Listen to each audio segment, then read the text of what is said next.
सब। तो हम क्या पढ़ रहे पिछली क्लास में, वर्क पावर एनर्जी यानी कार्य, ऊर्जा एवं शक्ति। तो उसमें हमने सबसे पहले क्लास में पढ़ा था कार्य क्या होते हैं, उसके बारे में विभिन्न प्रकार कार्य। फिर हमने पढ़ा था ऊर्जा। ऊर्जा में हमने पिछले क्लास में क्या पढ़ा था, ऊर्जा क्या होती है, ऊर्जा के क्या प्रकार होते हैं।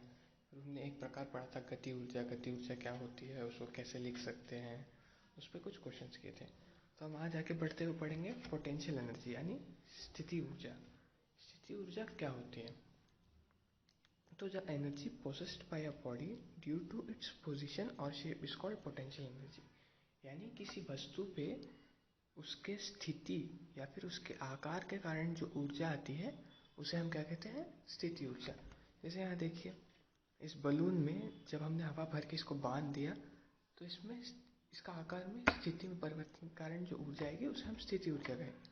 और वही हमने अगर इसको खोल दिया तो उसके अंदर का हवा जब बाहर निकल जाएगा तो उसमें गति आ जाएगी, और उस गति के कारण जो ऊर्जा आएगी हम उसे कहेंगे गति ऊर्जा। तो जब हवा भर के बांधेंगे तो क्या आएगी, स्थिति ऊर्जा।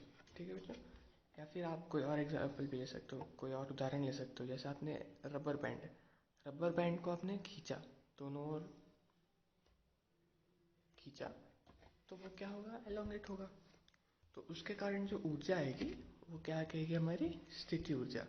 तो स्थिति ऊर्जा क्या होगी, किसी वस्तु में उसके स्थिति या फिर आकार में परिवर्तन के कारण जो ऊर्जा आएगी उसे हम क्या कहेंगे, स्थिति ऊर्जा कहेंगे।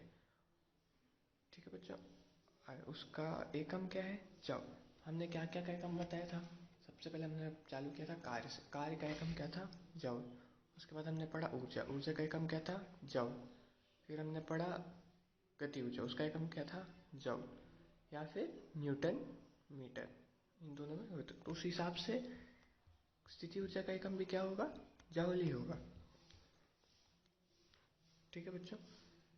और एक आप उदाहरण ले सकते हो, जैसे आप डैम देखोगे, डैम में जो पानी रहता है उसके ऊंचाई के कारण जो ऊर्जा आती है, डैम में पानी भर के रखते हैं, स्टोर करते हैं, हम उसको बचा के रखते हैं कि जब काम आए तब हम उसको यूज़ करेंगे। तो उसके कारण, उसके ऊंचाई के कारण, पानी भरते भरते जो ऊंचाई आती है उसके कारण जो ऊर्जा आता है वह भी क्या होता है, स्थिति ऊर्जा। तो हमने दो एग्जाम्पल देख लिए। क्या, एक तो बलून देख लिया कि बलून में हवा भरने पर स्थिति ऊर्जा होती है। उसके बाद क्या, हमने रबर बैंड खींच के देख लिया कि उसमें भी उसके आकार में परिवर्तन के कारण स्थिति ऊर्जा है। और फिर हमने डैम में भी देख लिया कि क्या, उसमें पानी के ऊंचाई के कारण जो ऊर्जा आ रही है वह भी क्या है, स्थिति ऊर्जा है। तो समझे बच्चों। तो उसका एकम भी क्या हो गया, जूल या फिर न्यूटन मीटर।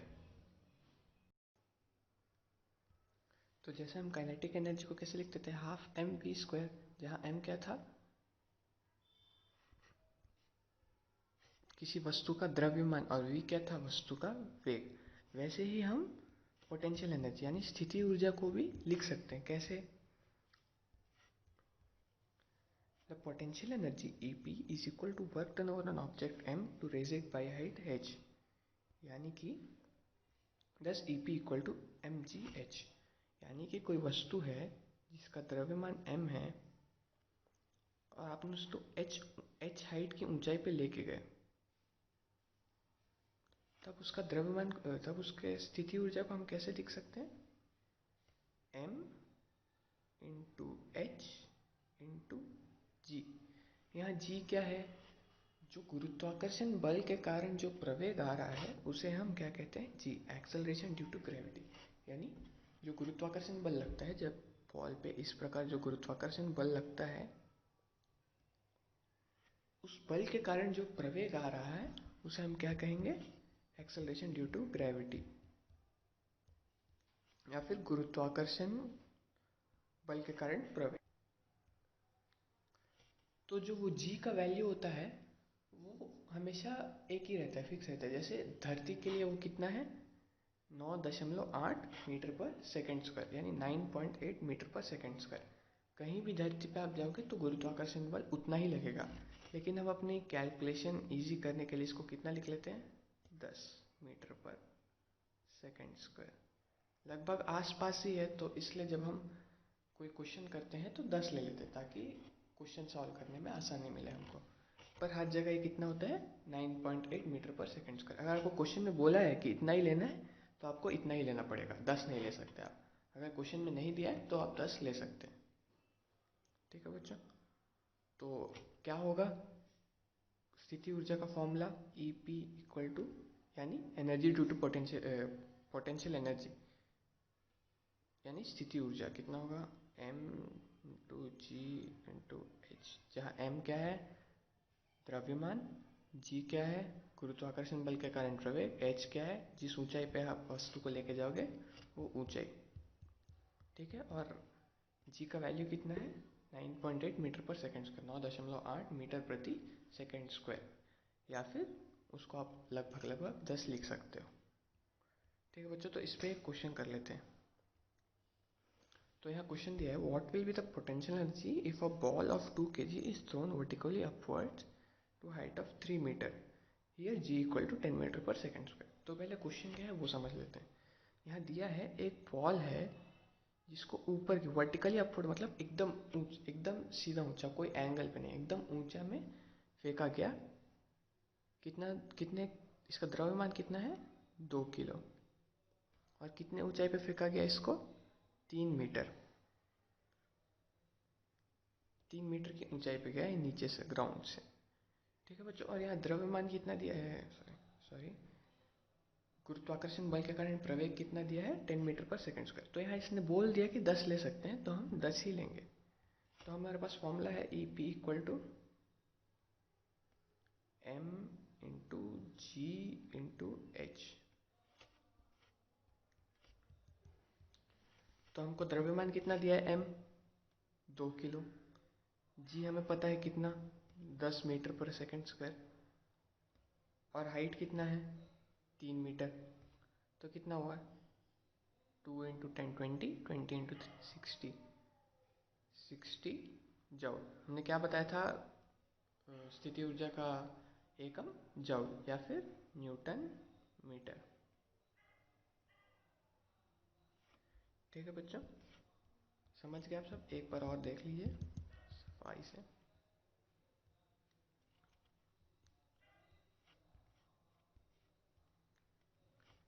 यहाँ पे हमारे पास फॉर्मूला है स्थिति ऊर्जा के लिए M into g into H.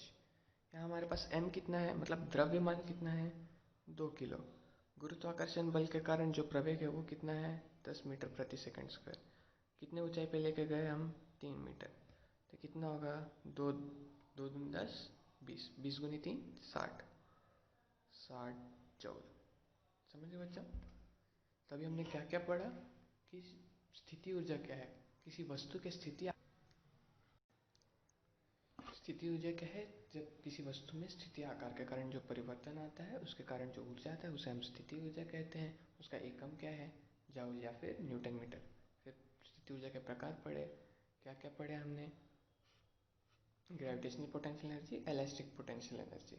ठीक है बच्चों, तो वो दोनों, उसके बाद हमने क्या पढ़ा पोटेंशियल एनर्जी यानी स्थिति ऊर्जा के हम कैसे लिख सकते हैं। जैसे काइनेटिक एनर्जी को 1/2 into M into v square लिखे थे, वैसे स्थिति ऊर्जा को हमने लिखा M into g into h, जहाँ M क्या था उसका द्रव्यमान, G क्या था गुरुत्वाकर्षण बल के कारण प्रवेग, और H क्या था उसकी ऊंचाई।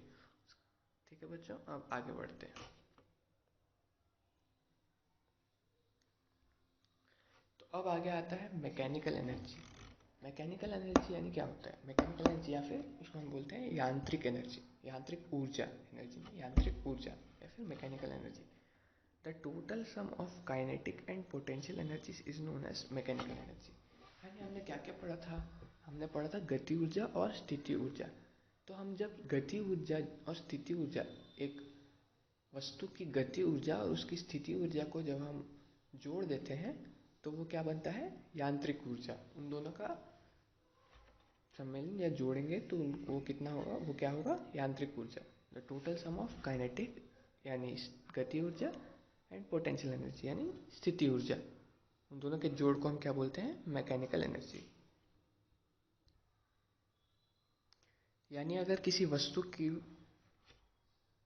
गति ऊर्जा 3 जूल हुई और उसकी स्थिति ऊर्जा 4 जूल हुई, तो उसकी यांत्रिक ऊर्जा कितनी होगी? 3 + 4 यानी 7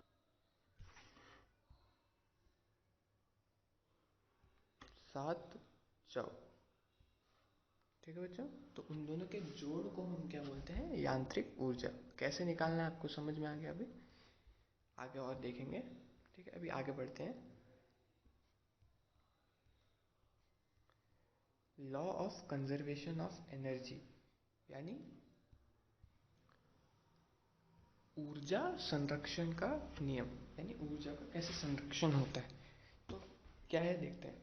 states that energy can neither be created nor be destroyed but it can be formed from one form to another form। यानी कि जो ऊर्जा है ना हम उसको बना सकते हैं ना हम उसको तबाह कर सकते हैं। हम क्या कर सकते हैं? उस ऊर्जा का एक फॉर्म से एक प्रकार से दूसरे प्रकार में बदलाव कर सकते हैं। जैसे किसी वस्तु में स्थिति ऊर्जा ज़्यादा है, गति ऊर्जा कम है, तो हम स्थिति ऊर्जा को गति ऊर्जा में बदल सकते हैं। पर स्थिति ऊर्जा को हम क्या नहीं कर सकते? उसको हम ख़त्म नहीं कर सकते और उसको हम और क्रिएट भी नहीं कर सकते और उसका उत्पन्न भी नहीं कर सकते। तो हमें क्या समझ आया? It states that energy can not be created not be destroyed, यानी एक हम ना बना सकते हैं ना उसको तबाह कर सकते हैं, but it can be transform from one form to another. पर हम उसको एक प्रकार के ऊर्जा से दूसरे प्रकार की ऊर्जा में बदल सकते हैं। जैसे गति को स्थिति ऊर्जा में बदल सकते हैं, स्थिति ऊर्जा को गति ऊर्जा में बदल सकते हैं। द टोटल एनर्जी, ठीक है बच्चे, यहाँ तक समझे? आगे का पॉइंट देखते हैं। The total energy before and after the transformation remains the same. यानी कि जैसे किसी वस्तु में 50 जूल यांत्रिक ऊर्जा है, उसमें 15 जूल स्थिति ऊर्जा है, तो कितना बचा? स्थिति ऊर्जा और 35 जूल गति ऊर्जा है। तो गति ऊर्जा ज़्यादा है और स्थिति ऊर्जा कम है। अगर मैं इसमें से 5 जूल स्थिति ऊर्जा में बदल दूँ, यानी अब क्या हुआ? स्थिति ऊर्जा 20 जॉल और गति ऊर्जा 30 जॉल। हमने गति ऊर्जा को स्थिति ऊर्जा में तो बदल दिया, इसमें 5 जॉल निकाल के उसमें 5 जॉल ऐड तो कर दिया, पर हमारा टोटल जो यांत्रिक एनर्जी है, टोटल जो सम्मेलन है, जो यांत्रिक ऊर्जा है, वो क्या है? 50 ही है। यानी उसको हम नहीं बदल सकते।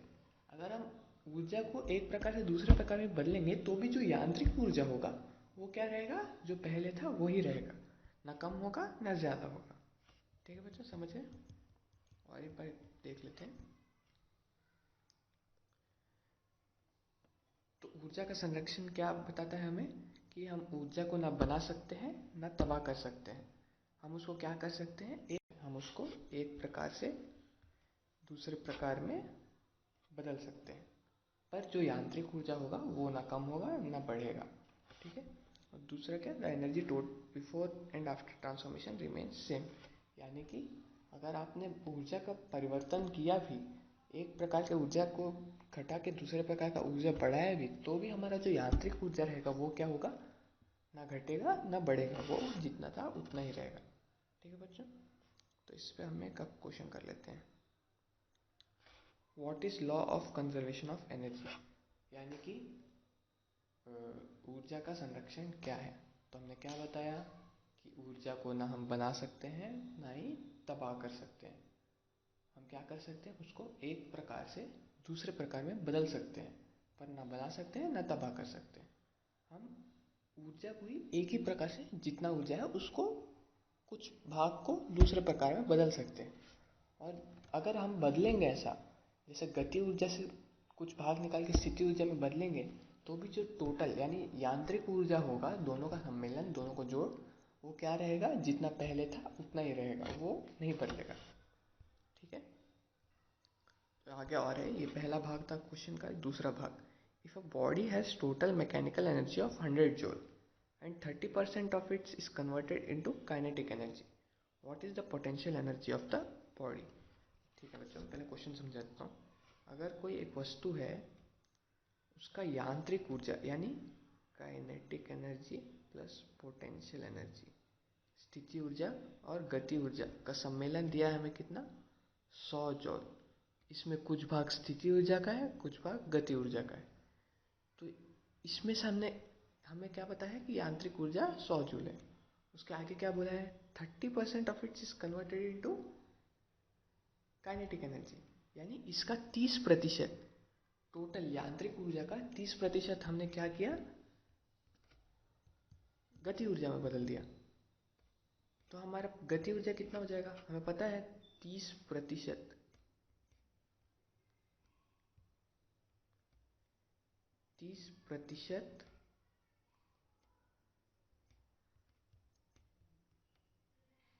100 जूल का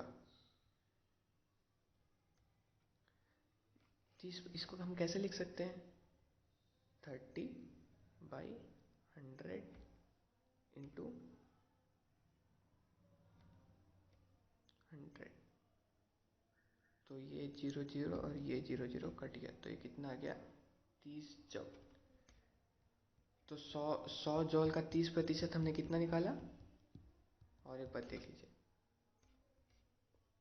30% यानी 30/100, आपको ऐसे निकालना आता होगा या ऐसे निकालना, इंटू 100। तो 100 कट गया, तो ये कितना आ गया, 30 जूल। अगर 30%,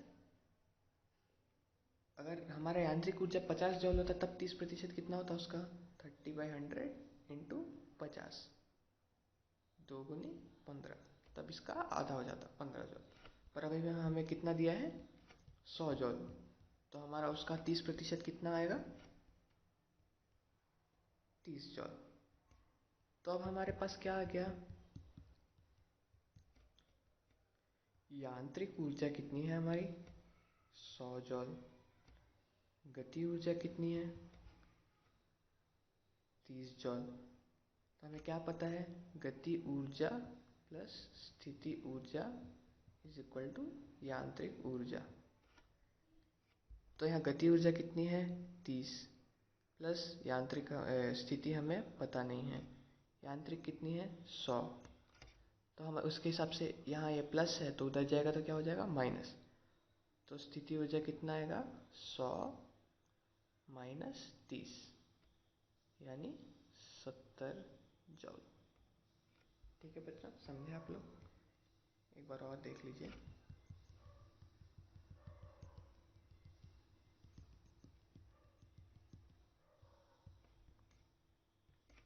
हमारे पास है स्थिति ऊर्जा प्लस गति ऊर्जा इक्वल टू यांत्रिक ऊर्जा। स्थिति ऊर्जा हमें पता नहीं है, गति ऊर्जा है 30 जूल, और स्थिति ऊर्जा हमें पता नहीं, गति ऊर्जा है 30 जूल और यांत्रिक ऊर्जा है 100 जूल। तो इस हिसाब से स्थिति ऊर्जा कितनी आ गई हमारी, 100 माइनस 30, यानी कितनी, 70 जूल। यही हमें निकालने बोला है, what is the potential energy of the body, यानी स्थिति ऊर्जा कितनी है। तो 100 माइनस 30, 70 जूल, ये हमारी क्या है, स्थिति ऊर्जा। ठीक है बच्चों, तो आज का क्लास इतना था।